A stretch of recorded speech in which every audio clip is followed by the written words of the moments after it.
shrinkflation appears to be back on the rise. Shrinkflation is one of the biggest scams in all of American history. I'm not an economics major, but stuff will just cost more, right? But what I can't stand for is making stuff smaller. For what? I'm sitting here convincing myself that, no, stuff didn't used to be this big. I was just smaller. I was just younger. So I didn't know that stuff was really smaller. I'm sitting here gaslighting myself thinking stuff used to be a lot bigger, but I grew up so it feels smaller. No, they're actually just reducing the size of stuff and increasing the price. But it's the shrinkflation. It's the fact that they're shrinking the products. They're giving us less in fast food, in the grocery store, and then they're charging us more. It's insane. What if I told you you're being ripped off every time you go grocery shopping, and it's not just because of inflation? It's because your favorite products are quietly shrinking. Your chips, your shampoo, your family-size cereal box, all smaller, lighter, or watered down. But the price? Still going up. This isn't some conspiracy theory. It's a strategy. Today, we're talking shrinkflation, how companies are secretly cutting product size while pretending nothing's changed, and its uglier cousin, skimpflation, where quality drops while prices stay the same. We'll expose what's happening to packaged foods, fast food, your beauty products, and even your recipes at home, because this goes deeper than most people realize. Let's get right into it. So I just had my first experience with Shrinkage at Walmart. Let me show you. So I came to get the family size of the fruit and yogurt. Okay, I noticed when I was standing here that these two boxes are different sizes, like different heights, right? I'm like, okay, well, the bigger one must have more product in it, right? I scanned both barcodes in the Walmart app and they're both $4.98. But then I look, the smaller box has 19.1 ounces or 1 pound and 3.1 ounces, 541 grams of product. The bigger box has only 17.9 ounces, 1 pound, 1.9 ounces of product, and 507 grams. So less product, bigger box, same price. Walk down any grocery aisle in America in 2025. It looks normal, but the numbers don't lie. Cereal boxes are thinner, chip bags have more air than they have chips, and family size means less than it did 2 years ago. Even your favorite snacks feel lighter. When people talk about shrinkflation, meaning the money staying the same, but the thing you're buying going down, this is what we're talking about. Brand new bag. Brand new bag. I'm like, oh, it's pretty good. Oh, nice. Yeah. Ready? That's crazy. Like, criminal. Fewer pieces in the bag, less product in every handful. It's a slow fade that most people don't notice until one day the normal size just isn't normal anymore. Same size bottle, but they've shrunk it down from 89 ounces to 76 ounces. But they wanted it to be the same side by side so that people would not know they shrunk it. It's the same marketing trick over and over. New look, same great taste. But behind the redesign, you're getting less for the same or higher price. Haagen-Dazs acting like this is a new product. You see how the logo is shaped? They are acting like they're making this new, amazing, cool thing, and they've made their ice cream the shape of their logo, meaning they have skimped out, made the middle part skinny, and they're acting like it's a good thing rather than they just wanted to give us less. And so they found a way of doing that and making it seem like it was new and cool that they're making their ice cream on a stick look like their logo. And here's the sneaky part. It's legal. Companies don't have to announce when they shrink products. So as long as the weight on the label matches the contents, it's compliant. I went to go grab this bag. Came from one of your like variety pack snack bag things. And I went to go open it. That's suspicious. That's weird. Pretty sure that's a bag of air. So as you can see, it is completely sealed at the top and it is completely sealed at the bottom. And there are no openings anywhere on this bag. Drum roll, please, again. What is going on with this? It's like glued. Okay. I'm in shock. I know that like shrinkflation is a thing, but this is just, I mean, in this economy. It's psychological too. We're used to certain packaging shapes and colors. You see the same box, your brain assumes the same amount until you open it and think, wait, did this always look so empty? This is the best example of shrinkflation I have seen, and it's not involving a brand name thing. This is the Myers knockoff Rice Krispie cereal, okay? This whole bag used to fill up this entire container. Now there is just a little bit in there. This is what my kids get their cereal out of. I thought I was going crazy a month ago. I was like, maybe manufacturing defect. Look, I just bought 3 brand new boxes of these because I'm not paying $5 for a box of cereal, so I get a lot of off brands, okay? Literally, just open, okay? Not open. Let me show you this. Half of what used to be filled up in this. What is this? Why are companies doing this to consumers? And it's not just snacks. Everything from pasta sauce to peanut butter to frozen dinners has quietly slimmed down. Wendy's, what the hell is this small ass burger? Look how that shit could sit in my hand. Look how I'm cupping it. I'm finna go to sleep so hungry I'm finna have to eat my dreams. Now, let's talk fast food, because this is where shrinkflation meets skimpflation. The burgers, smaller. The fries, fewer. The chicken, tinier. And prices still climbing. Hey, Taco Bell, what the f*** is this? Seriously, 3 little pieces of meat? How can you justify that? $6 for 2 tacos that have barely any meat in it? Come on, you can do better than that. Chains have reduced bun diameter, thinned sauces, and quietly swapped ingredients to cheaper alternatives. And it's not just portion size, it's quality shrinkage too. That's skimpflation. The food still looks right, but it tastes just a little off. You can't pinpoint why, but it's there. So I guess I'm just that guy now that notices that the Whopper is now the size of a Whopper Jr. from years ago. And yet every brand blames supply chain issues. But the truth is, it's profit chain issues. It's been a minute since I've been to McDonald's, and this is the new size of the double cheeseburger. This thing, look at this. Look at that.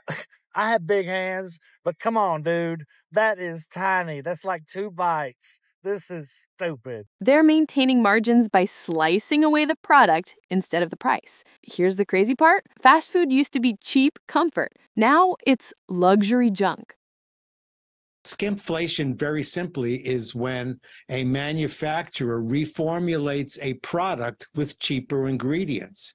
Shrinkflation is sneaky. You get less for the same price. Skimpflation is a little bolder. You get the same amount, but it's lower quality. It's everywhere. You pay the same, if not more, but eat with less satisfaction. Have you heard of skimpflation? If you've noticed that the quality of the food you're eating doesn't taste as good, there's a very real reason for it. Skimpflation is when companies use lower quality ingredients but charge you the same amount. This has historically happened anytime there's been inflation. Going back to the 1970s, when inflation was terrible, there was a huge push for processed foods and foods that use cheaper ingredients to make. These processed foods are now a staple of our daily diet, but what's changing is the quality is diminishing right in front of our very eyes. Skimpflation doesn't just fool your wallet, it fools your taste buds. The packaging feels normal, but your expectations for texture and flavor aren't met. Companies call it formula improvements or recipe updates. This one used to be ice cream, now frozen dairy dessert, meaning that they have skimped out on the higher cost ingredient of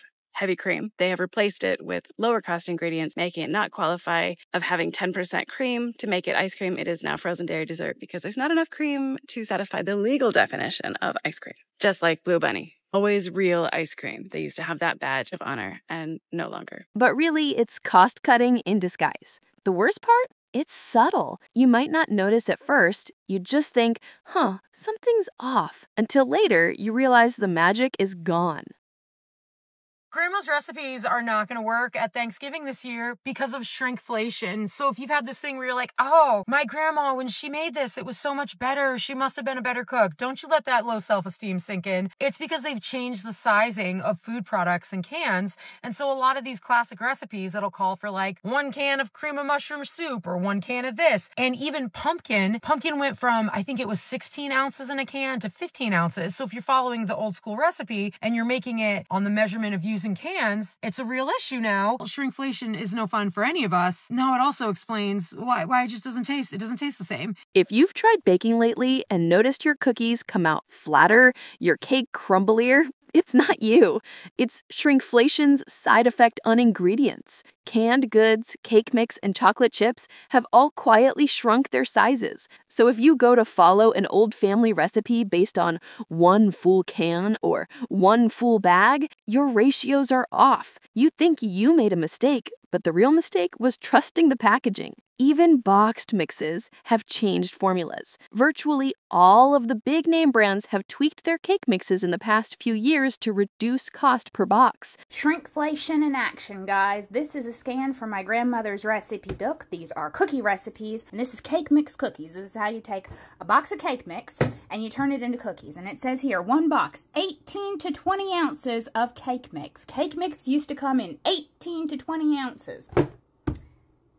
15 ounces. This is frickin' pathetic. Less mix, more filler, and the results show. Now, you might have to buy 2 cans of diced tomatoes just to follow the same recipe. The fact that all these recipes are being affected. Like, you know how a recipe says like, oh, 1 can of sweetened condensed milk or 1 can of cream of mushroom soup. I'm using a recipe now that specifies to use 1 can of cream of mushroom soup. That's 10.75 ounces. Well, now the standard can is only 10.5 ounces.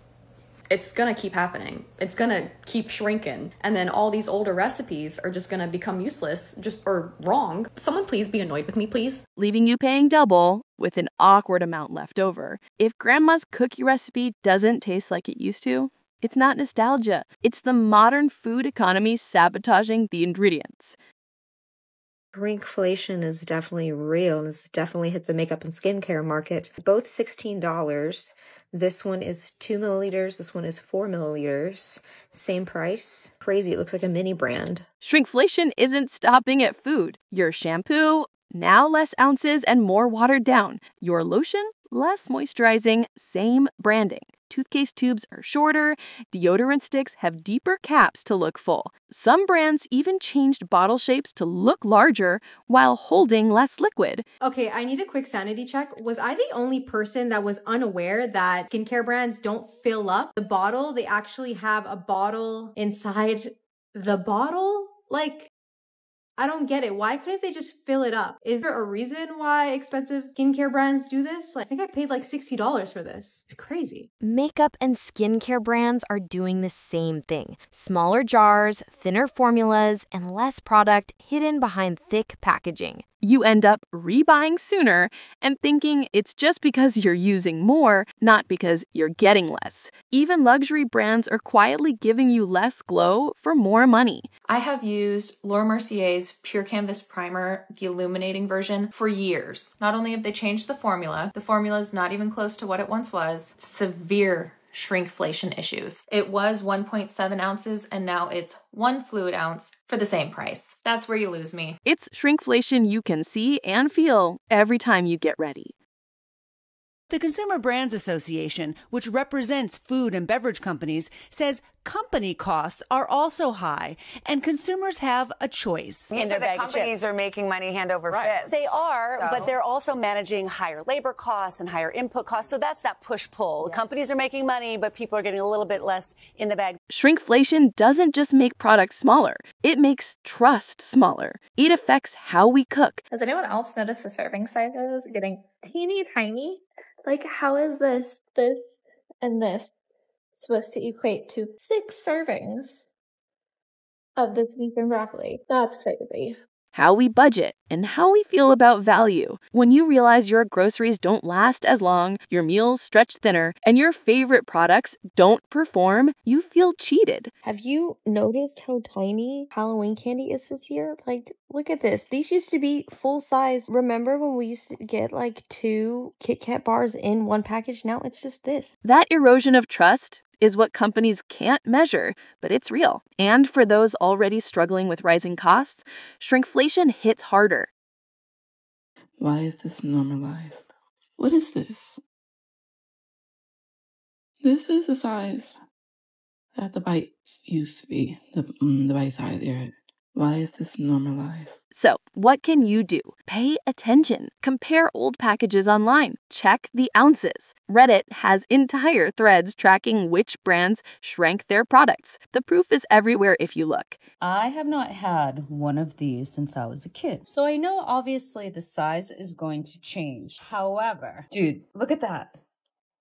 Look at how tiny that is. Like, here's my hand, and here's that, for reference. It is so small. What have they done to these? Holy shrinkflation. Talk about it. The more people know, the harder it is for corporations to hide behind economic pressure. Shrinkflation thrives on silence. You don't have to boycott everything, but being aware changes how you shop. And awareness spreads faster than any marketing campaign. What is that? Look at that icing. When did this happen? Here's the question I want to leave you with. Do you think shrinkflation is just survival in a tough economy, or is it manipulation, training us to accept less while paying more? Which side are you on? Let me know in the comments. And tell me the worst example of shrinkflation you've seen lately. If this video made you look twice at your grocery cart, hit like and share it with someone who's noticed their favorite snack shrink. Subscribe if you want more American deep dives. As always, feel free to suggest topics related to American culture that you'd like to see us cover next in the comments.